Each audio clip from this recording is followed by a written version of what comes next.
Halo semua, di video kali ini saya ingin berbagi tentang tren penurunan harga komoditas yang terjadi di mungkin 3 bulan terakhir. Kalau kita lihat grafik, bukan grafik sih, data ini ya, saya ambil dari kontan. Minyak West Texas Intermediate 3 bulan terakhir turun 15%, Brent turun 13%, gas alam turun 21%, batu bara turun 10%.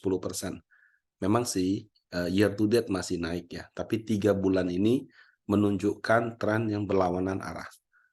Nah, Indonesia ini kan dikenal sebagai negara penghasil komoditas, terutama batu bara, kelapa sawit gitu ya. Di sini batu bara kita lihat year to date naiknya hampir 200%, 3 bulan terakhir turun 10%. Nah, muncul pertanyaan atau mungkin kekhawatiran. Kalau tren penurunan ini terus terjadi, apakah booming harga komoditas ini sudah berakhir? Indonesia ini di 2022 banyak mendapat dana asing. Kalau sekarang harga komoditas turun, apakah masih akan mendapat minat yang tinggi seperti halnya seperti yang terjadi tahun ini gitu. Nah, kemudian negara kita juga banyak mengalami surplus ekspor yang tidak pernah ada sebelumnya. Apakah ini juga akan berakhir seiring dengan turunnya harga komoditas? Nah, mari kita lihat analisanya sebagai berikut. Dalam konteks siklus ya Bapak Ibu, menurut saya siklus itu pasti ada akhirnya. Ya, tidak mungkin ada siklus yang bertahan selamanya. Saya nggak pernah lihat sih. Contoh 2020 ada siklus di mana semuanya menuju ke kesehatan. Ya. Perusahaan yang memproduksi vaksin, perusahaan yang memproduksi sarung tangan, yang memproduksi masker, gitu ya, yang memproduksi alat tes, itu menjadi incaran-incaran para investor. Kenapa? Karena 2020 orang lihat tuh adalah masalah kesehatan. Kemudian karena pandemi, orang beralih menjadi work from home, orang mencari digital, ya, perusahaan-perusahaan yang bisa, bukan bisa sih, mungkin diuntungkan dari gaya hidup atau cara kerja yang work from home. Nah, digital saham kesehatan itu bisa dibilang siklusnya mungkin berakhir di pertengahan 2021. Digital itu belum 2021 itu cukup bertahan mungkin sampai dengan hampir akhir 2021, tapi 2022 kayaknya saya lihat sudah berubah. Nah, 2022 karena ada perang Rusia Ukraina dan sebelum perang Rusia Ukraina ada krisis energi di China dan segala macam. Itu menyebabkan fokus orang pada negara komoditas. Jadi kita lihat dari kesehatan, pindah ke digital, pindah ke komoditas. Nah, itulah siklus Bapak Ibu. Jadi tidak mungkin siklusnya terus-terusan naik. Di satu titik itu pasti akan turun dan akhirnya digantikan oleh yang lain. Nah, tapi bukan berarti siklus itu tidak dapat diperpanjang. Karena sebagai negara, ya, misalnya kalau kita yang punya negara punya kepentingan, atau perusahaan yang punya kepentingan, mereka dapat melakukan berbagai upaya agar kalau misalnya turun, ya, itu soft landing, itu worst scenario gitu ya. Atau yang kedua, mereka mencoba memperpanjang siklusnya, entah dengan menciptakan nilai tambah, membuat produk baru dan sebagainya. Contohnya apa ya? Bisa aja kan kita produk yang kita pakai kan puluhan tahun juga sudah ada. Sampo yang kita pakai puluhan tahun kan juga masih merek yang sama, walaupun dengan varian-varian yang berbeda. Itu adalah upaya untuk memperpanjang siklus. Nah, kalau dalam konteks harga komoditas seperti ini, dalam kaitannya dengan ekspor gitu ya, apa yang telah dilakukan oleh pemerintah? Nah, satu kata kuncinya adalah hilirisasi. Hilirisasi itu berasal dari kata hilir dan isasi.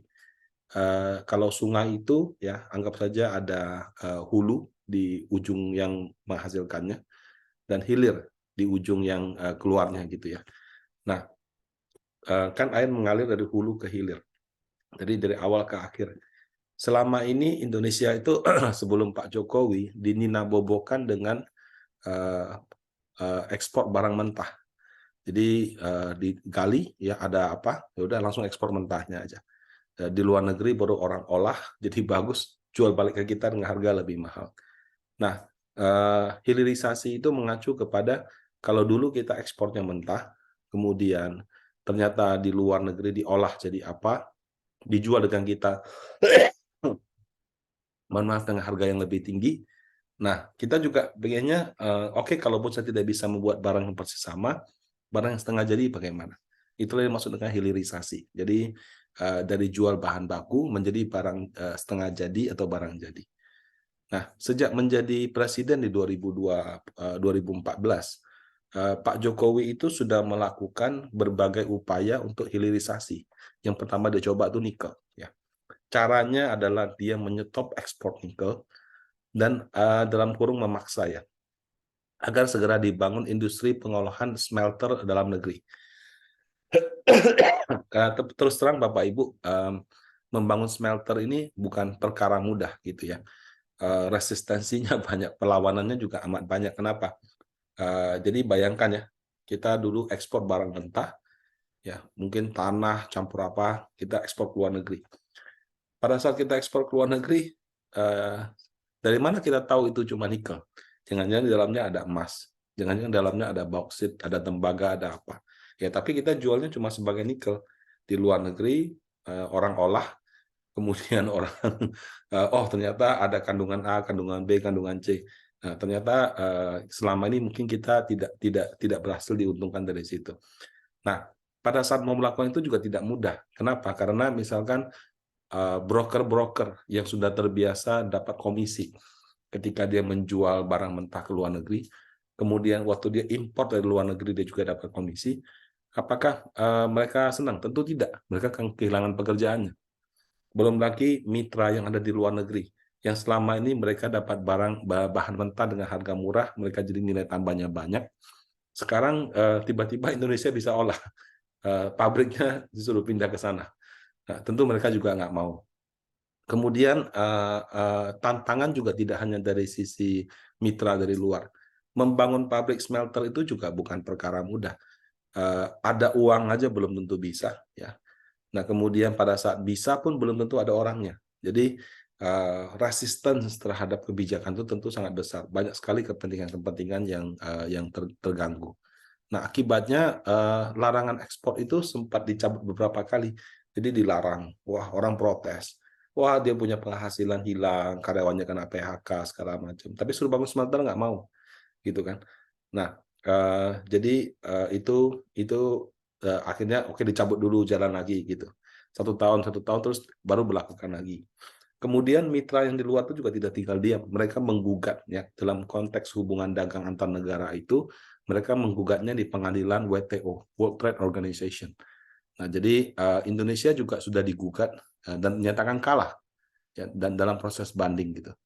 Nah, walaupun Indonesia kalah, kita lihat beberapa statement Pak Jokowi tetap dia berkukuh, dia tetap bersikukuh. Oke, nggak apa-apa, kita kalah, kita banding, tapi proses hilirisasi jalan terus. Jadi ini yang saya sangat kagumi dari Pak Jokowi.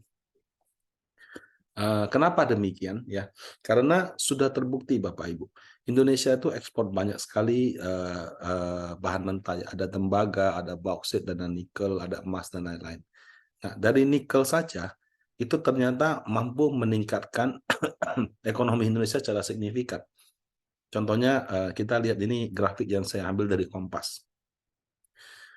Yang warna ini adalah biji nikel ya. Dulu kita ekspor biji nikel ya, 500 juta dolar, 1, sekian miliar dolar, 1, sekian miliar, hampir 2 miliar dolar. Pak Jokowi jadi presiden langsung dilarang 2014, 15, 16. Kemudian di 17 jalan lagi. Jadi ini larangan nikel. Ya. Ada ekspor lagi, 1 miliar dolar, kemudian dilarang kembali 2 kali. Ya, jadi larangan nikel itu sempat berlaku, jalan lagi, berlaku lagi gitu. Nah, periode selama ini itu memang ada upaya pemerintah untuk memaksa, yuk gimana caranya kita bangun smelter. Nah, hasil ekspor nikel itu paling tinggi 1 tahun itu cuma mendekati 2 miliar US dollar. Nah, kemudian yang warna biru ini adalah ferronikel. Ya, kemudian yang ini adalah olahan nikel lainnya gitu. Nah, ternyata hasil daripada upaya membangun smelter itu mulai membuahkan hasil. Di tahun 2022, hanya 9 bulan saja, ekspor nikel yang 1 tahun paling banyak mendekati 2 miliar dolar, Itu untuk ferronikelnya 8,7 miliar, itu 9 bulan.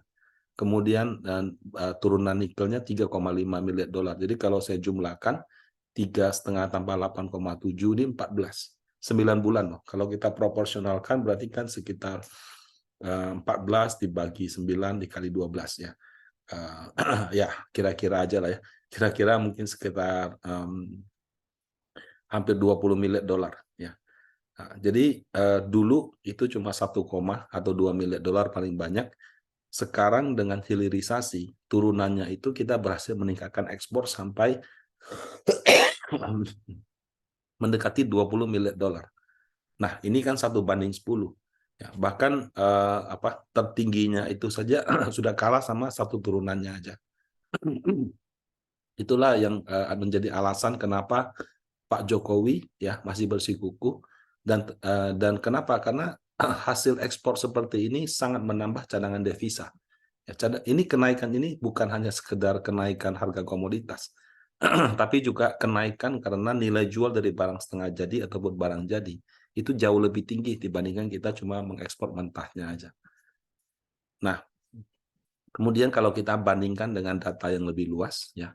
Nah, kalau ini ada biji nikel, ya, ada angkanya. Kemudian yang ini kita bandingkan dengan produk andalan ekspor yang lain. Ada minyak sawit, ada logam dasar, ada batu bara. Nah, yang ini terus terang saya waktu cari di BPS tidak ketemu. Mungkin harus pemerintah yang keluarkan. Kalau yang resmi dari BPS ya yang bentuknya seperti ini. Tapi kelihatannya kalau untuk nikel dan olahannya itu masuk ke dalam produk logam dasar. Jadi dia sudah turunan. Nah, produk logam dasar ini warna biru ya. Kita kan selama ini taunya batu bara itu andalan Indonesia, terutama di 2022 karena harganya tinggi kan. Betul ya. Tapi sawit ya itu sudah dilewati oleh produk olahan logam dasar. Jadi dengan kata lain sebetulnya ekspor kita tuh tinggi, Bapak Ibu. Bukan hanya pas tahun ini saja ada komoditi boom. 1-2 tahun sebelumnya waktu hilirisasi kita menunjukkan hasil yang produk olahan dasar ini sudah mengalahkan kelapa sawit dan sudah hampir setara dengan batu bara yang harganya sekarang lagi tinggi. Kalau harga batu bara nanti turun, katakan balik ke sini lagi, berarti ekspor daripada barang setengah jadi kita itulah yang akan menggantikan batu bara sebagai ekspor paling tinggi di Indonesia. Nah, jadi kita bisa lihat ya, dari hilirisasi satu saja, nikel saja, ya itu ternyata kita sudah bisa menciptakan nilai tambah yang baru. Dan nilai tambah ini naik sekali lagi bukan karena booming komoditi, karena memang kalau barang dijual setengah jadi atau jadi, nilai tambahnya kalau untuk kasusnya nikel 1:20, ya mungkin 1:15 lah. Nah, itu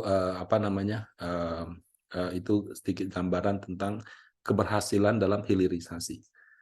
Nah, kemudian kalau kita baca lagi kutipan Pak Jokowi tanggal 27 Oktober yang saya ambil dari businessindonesia.com, menurut dia hilirisasi terhadap nikel itu akan diikuti dengan timah, tembaga, dan yang lainnya yang berdampak positif terhadap pendapatan negara.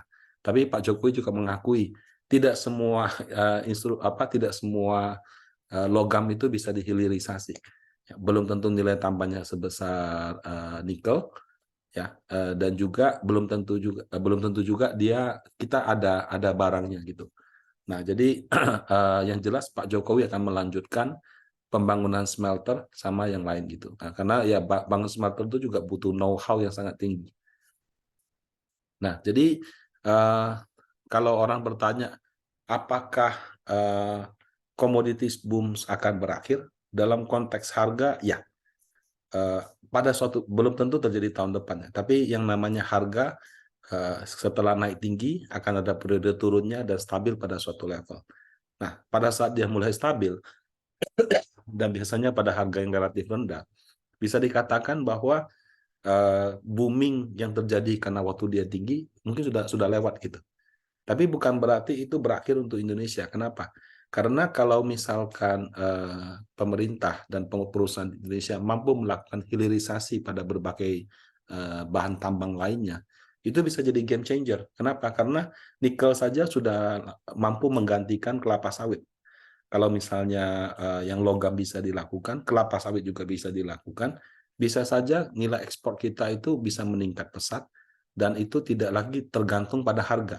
Kenapa? Karena yang di pasaran itu kan itu cuma harga harga komoditinya, tapi harga turunan komoditinya tidak pernah dipublish. Nah, jadi keuntungan daripada turunan ini bisa bisa saja jauh lebih besar. Nah, jadi menurut saya apabila kita berhasil melakukan hilirisasi pada berbagai komoditi lainnya, baik yang logam maupun yang kelapa sawit dan lain-lain, nah itu bisa jadi walaupun harga komoditas sudah tidak tinggi, Indonesia tetap menjadi daya tarik bagi investor asing. Tidak lagi sebagai negara penghasil komoditas, tapi sebagai penghasil barang olahan yang berkualitas tinggi. Nah, di sini saya ada buat satu gambar ya. Dulu kita cuma eksportir minyak ya. Dulu sekali waktu saya masih SD gitu.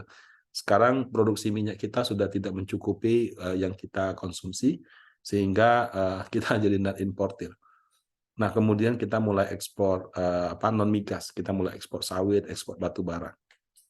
Nah, kemudian pada level yang lebih tinggi, ekspornya bahan setengah jadi. Ya, jadi kita yang tadinya ekspor semuanya hanya logam dasarnya aja, sekarang yang setengah jadi, istilahnya hilirisasi. Nah, kemudian Pak Jokowi juga akan melanjutkan pada hilirisasi bauksit, tembaga, timah, dan lain-lainnya. Nah, semoga dengan proses hilirisasi ini bisa menjadikan perekonomian Indonesia lebih kuat dan lebih tahan terhadap segala krisis yang akan terjadi di masa mendatang. Demikian dari saya, terima kasih. Semoga hari Anda menyenangkan. Terima kasih.